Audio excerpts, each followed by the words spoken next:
धर्म प्रेमी बंधुओं, मेरे इस चैनल में आपका बहुत बहुत स्वागत है। आज हम कल के स्वाध्याय से आगे आदिनाथ पुराण में भगवान आदिनाथ के प्रथम भव की बात चल रही थी और वहाँ पर उसको हम आगे वर्णन करते हैं। एक दिन कारण पाकर अतिबल का हृदय संसार से विरक्त हो गया। अतिबल कौन? जो महाबल के पिता थे। उन्होंने पंच इंद्रियों के विषय क्षणभंगुर मान करके दुखदायी मालूम होने लगे और 12 भावनाओं का विचार कर उन्होंने जिन दीक्षा ले ली, अगर दिगंबर मुनि हो गए। दृढ़ निश्चय कर लिया। फिर मंत्री सामंत आदि के सामने अनेक प्रकार के विचार हुए कि युवराज महाबल को राज्य तथा अनेक तरह की धार्मिक और नैतिक उपदेश देकर किसी निर्जन मन में वह जिन दीक्षा धारण कर ली। महाराज के साथ अनेक विद्याधर राजाओं ने जिन दीक्षा ली। उधर आत्मशुद्धि के लिए अतिबल महाराज कठिन से कठिन तप करने लगे और उधर महाबल भी नीतिपूर्ण प्रजा का पालन करने लगे। महाबल की शासन प्रणाली पर समस्त राजा मुग्ध चित्त थे। धीरे धीरे महाबल का यौवन विकसित होने लगा। उनके शरीर की शोभा बड़ी ही विचित्र हो गई। उसका सुंदर रूप देखकर स्त्रियों के मन में काम आकुलता उठता था। ₹50 received on PhonePe। उसके शरीर की शोभा विचित्र हो गई। उनका सुंदर रूप देखकर स्त्रियों का मन काम से आकुल हो उठता था। निदान मंत्री की सलाह के योग से कुलीन विद्याधर कन्याओं के साथ उनका विवाह हो गया। अब राजा महाबल धर्म, अर्थ और काम के समान रूप से सेवन करने लगे। उसके महासमिति, सविन्नमिति, सतमिति और स्वयं बुद्धि नाम के 4 मंत्री थे। महामति, सविन्नमति, सतमति और स्वयं बुद्धि, ये 4 मंत्री थे। उन चारों मंत्री राज्य कार्य में बहुत ही चतुर थे। राजा जो भी कार्य करता था वह मंत्रियों की सलाह से करता था, इसलिए उसके राज्य के किसी भी प्रकार की बाधाएं नहीं आती थी। ऊपर जिन 4 मंत्रियों का कथन किया गया है उसमें स्वयं बुद्ध को छोड़कर बाकी 3 मंत्री महामिथ्या दृष्टि थे, इसलिए वे महाबल तथा स्वयं बुद्ध आदि के साथ धार्मिक विषयों में द्वेष रखा करते थे। पर महाबल को राजनीति में उनसे कोई बाधा नहीं आती थी। स्वयं बुद्धि मंत्री सच्चा जिन भक्त था, वह निरंतर महाबल के हित के चिंतन में लगा रहता था। किसी समय अलकापुरी में राजा महाबल की वर्षगांठ का उत्सव मनाया जा रहा था। बाजों के साथ शब्दों को आकाश गूंज रहा था और चारों ओर स्त्रियों के सुंदर संगीत सुनाई पड़ रहे थे। एक विशाल सभा मंडप बनाया गया था।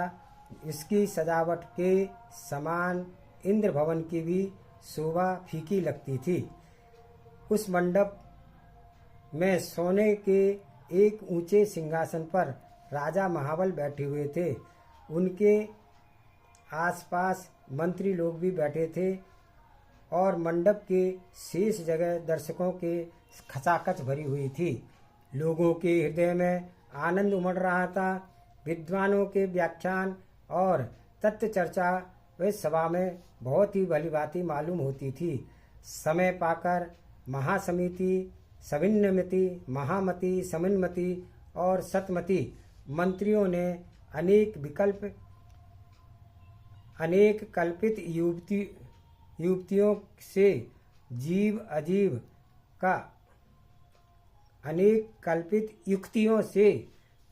अजीब का खंडन कर दिया।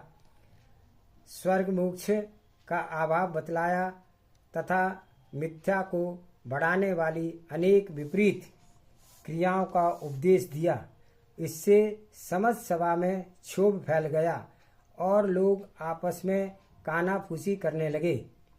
यह देख राजा की आज्ञा लेकर विरोध करने के लिए स्वयं बुद्धि मंत्री खड़े होते ही सब शांत हो गए। लोग चुपचाप उनका व्याख्यान सुनने लगे।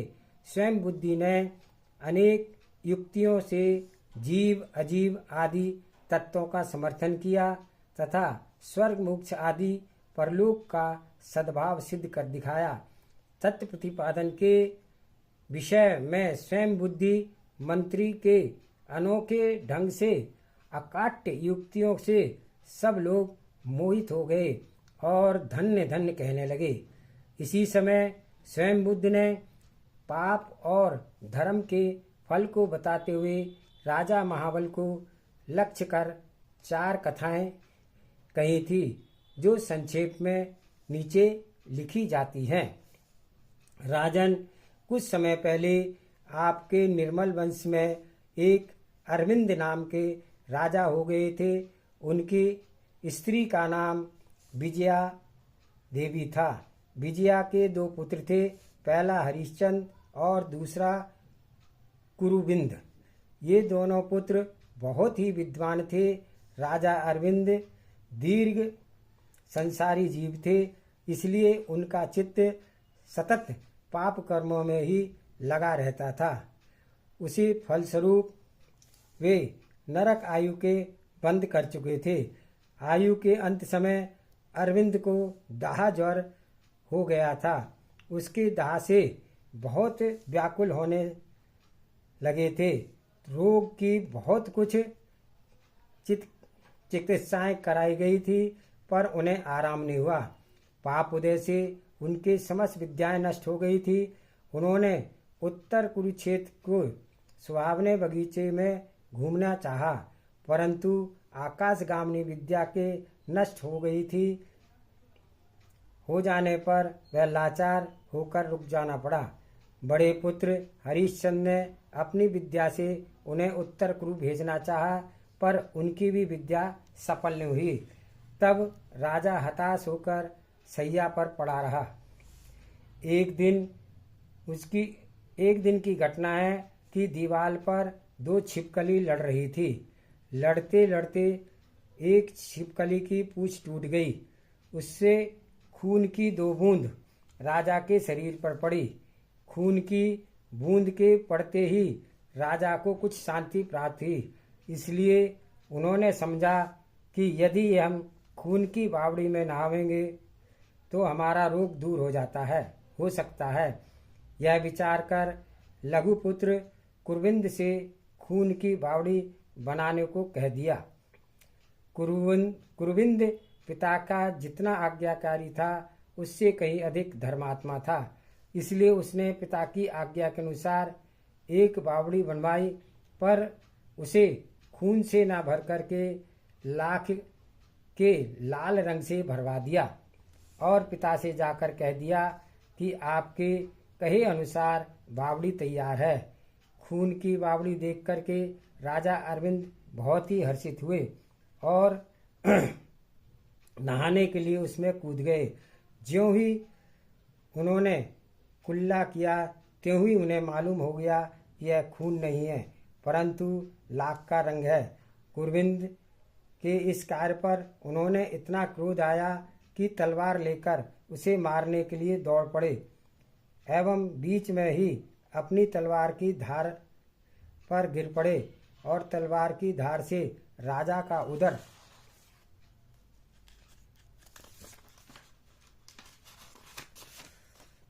विदीर्ण हो गया। इससे वे मरकर नरक गति में पहुंच गए। सच है, मरते समय प्राणियों का जैसा भाव होता है, वैसी ही गति प्राप्त होती है। और दूसरा कहते हैं, नरेंद्र, कुछ समय पहले आपके इसी वंश में एक दंड नाम के राजा हो गए। उन्होंने अपने प्रचंड पराक्रम से समस्त विद्याधरों को बस में कर लिया था। यद्यपि राजा दंड शरीर से वृद्ध हो गए थे, तथापि उनका मन वृद्ध नहीं हुआ था। वे रात दिन विषयों की चाह में लगे रहते थे। उनके एक मणिमाली नाम का आज्ञाकारी पुत्र था। जीवन के शेष समय में राजा का भार मणिमाली को सौंपकर अपने आप अंतःपुर में रहने लगे और अनेक तरह के भोग भोगने लगे।